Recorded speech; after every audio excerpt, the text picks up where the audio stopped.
ज्यादा लोगों को आपकी पर्सनल लाइफ के बारे में कुछ नहीं पता, पब्लिक डोमेन में कुछ डालते नहीं है। हमको कहानी सुनाकर खुद को बेचना तो नहीं है ना। मैं चाय बेचता था, है ना, आ रहा हूँ 20 करोड़ के हेलीकॉप्टर से, मैं कह रहा हूँ मैं चाय बेचता था, LED स्क्रीन लगा दिया, मैं मैं सबसे बड़ा गरीब आदमी हूँ, वो मुझे करना नहीं है। लोकतंत्र की बात करती है भारतीय जनता पार्टी। 1 साल से प्रवक्ताओं को भेजना मेरे कार्यक्रम में बंद कर दिया है। मैं हमेशा कहता हूं कि ये मुझसे क्यों डरते हैं। मेरे पास ना तो जीवन का सत्य है अंतिम, ना ही इस सरकार का अंतिम सत्य है। मैं तो यात्री हूं, मुझसे क्यों डरते हैं आप?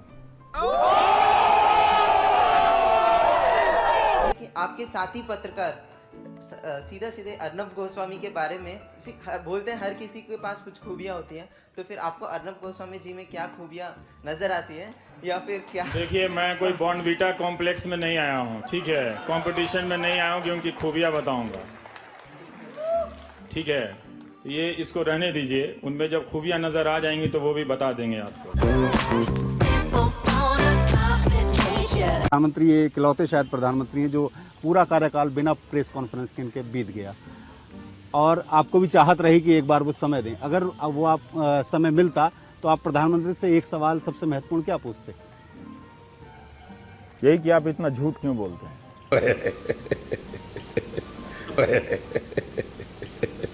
आपकी क्लैरिटी ऑफ थॉट ज़बरदस्त है रवीश, इसकी तारीफ करनी पड़ेगी। I am very very impress. पहली बार मैंने आपको ऐसे फेस टू फेस सुना है और बहुत अच्छा बोलते हैं, इसमें तो खैर कोई शक है ही नहीं।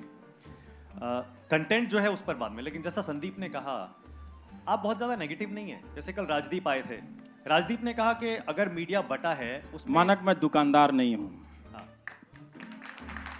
आप जिनका नाम लेकर आए हैं वो मैं बैलेंसवादी नहीं हूँ।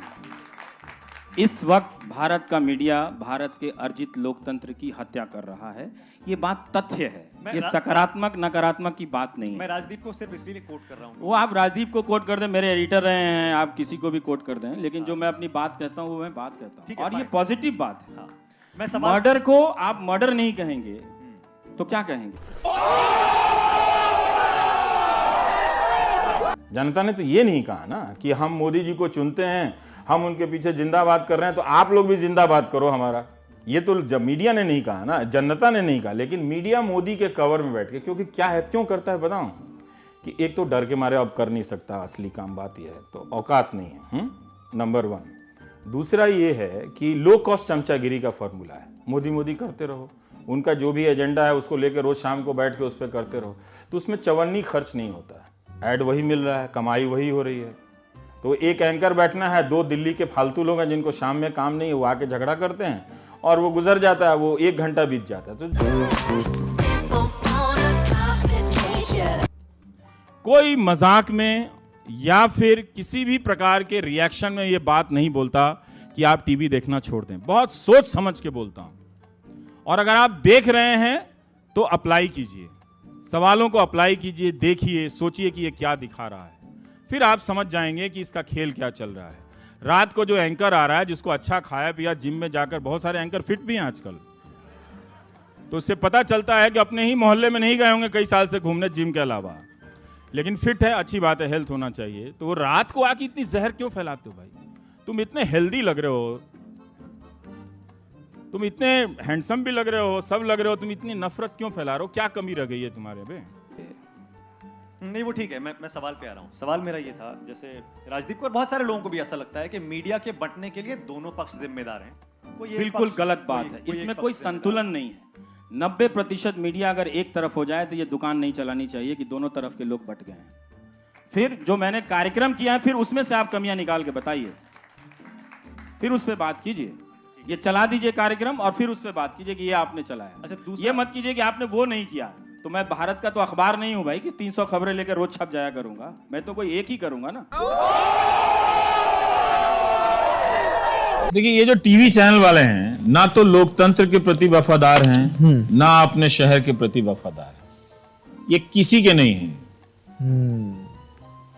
अगर ये अपने शहर के प्रति वफादार होते तो जितना समय वो किम जोंग पे लगाते, उससे कुछ तो कम समय वो शहर के किसी स्कूल पे दिखाते, अस्पताल के बारे में दिखाते। क्यों सत्ता में बैठे हुए राजनीतिक दलों के प्रवक्ताओं की भाषा में इतनी तलखी है, इतना झूठ, इतना सारा चीज क्यों है भाई? थोड़ा हंसा भी कीजिए, दिवाली होली में बुलाया भी कीजिए। ये और बात है, मैं गया नहीं उनसे कहने के लिए कि आप क्यों नहीं मुझे बुलाते हैं। मैं उनसे ये भी नहीं कहने गया कि आप मेरे कार्यक्रम में अब क्यों नहीं आते हैं। मैं उनकी भावना का सम्मान करता हूं। मैं भी एक लीला देख रहा हूं कि जिस वक्त आप अपने आप को सर्वशक्तिशाली होने के क्षण में महसूस कर रहे हैं, उसी वक्त में एक मामूली पत्रकार से आप डरे हुए हैं। तो मैं दूर से देख रहा हूं कि दरअसल आपके पास सत्ता है पर ताकत नहीं है। दरोगा और इनकम टैक्स के ऑफिसर के दम पर बहुतों को डराया जा सकता है। उस डर का आप क्या करेंगे जिससे आप खुद डरे हुए हैं? अब देखिए कि 5-6 साल का टीवी पे क्या चला, जिस टीवी को इन्होंने गोदी मीडिया बनाया, उसी के बारे में हमारे चीफ हिस्टोरियन / गृह मंत्री जी कहते हैं कि आज तक का एजेंडा है आम आदमी पार्टी को जिताना। दिल्ली के मतदाता से अनुरोध है, मेरी आत्मा उनके अंदर चली गई है, अच्छा होगा, मैं कह रहा हूं, अच्छा होने वाला है,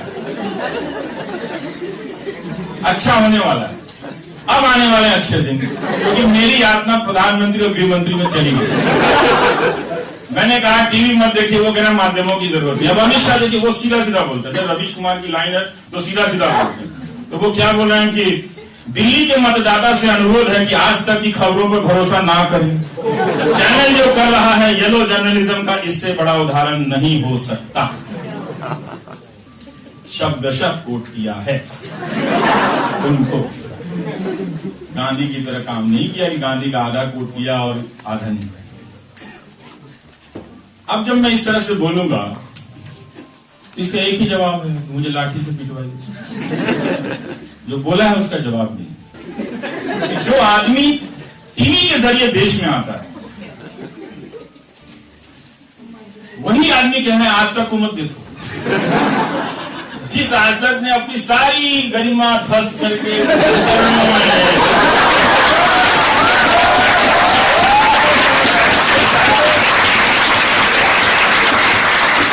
इसलिए कहता हूं कि जब इकबाल खो दोगे तो कुछ नहीं बचेगा।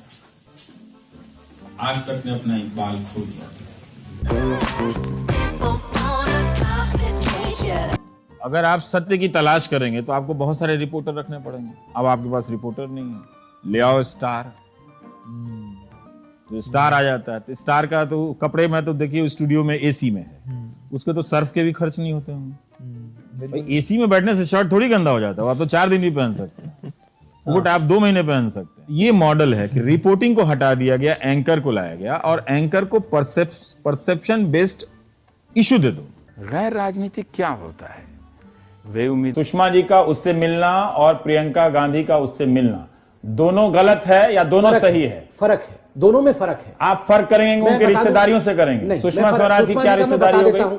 फिर आप एक्सेप्ट कर रहे हैं कि उनके नहीं, सुषमा जी जब फॉरेन मिनिस्टर के बतौर फॉरेन मिनिस्टर बतौर फॉरेन मिनिस्टर यूके गए थे, तो स्वाभाविक रूप से जब 100 लोग वहां आए और बारी बारी सब मिल रहे थे, तो इनको भी मना नहीं है। हाँ। वो हमारे देश के भगोड़े हैं, वहां तो भगोड़े नहीं है। कुछ कन्विंसिंग लग नहीं रहा संबित भाई, आके मिल गए, जम नहीं रहा। आप मुझे ये यकीन दिलाना चाहते हैं कि अब अपने लोगों को जज नहीं बनाया जा रहा है? नहीं नहीं, देखिए कमिटेड जुडिशरी एक ऐसा, अगर आप डरा देंगे तो मैं मान लूंगा। नहीं सुनिए ना, मुझे डरना अच्छा लगता है। द्वार हैं, बनारस से होने जा रहे हैं, उनकी पार्टी चुनाव मैदान में है, बीजेपी। क्या बीजेपी गैर राजनीतिक हो सकती है? क्या उसके सबसे बड़े स्टार प्रचारक गैर राजनीतिक हो सकते हैं? इसके बाद भी लेकिन हो सकते हैं, प्रधानमंत्री हैं, वो कुछ भी हो सकते हैं, गैर राजनीतिक हो सकते हैं। आज उन्होंने डिसाइड किया कि आज बुधवार है, मैं गैर राजनीतिक होना चाहता हूं, वो हो सकते हैं। इसलिए राजनीति से हटकर कुछ किया जाए।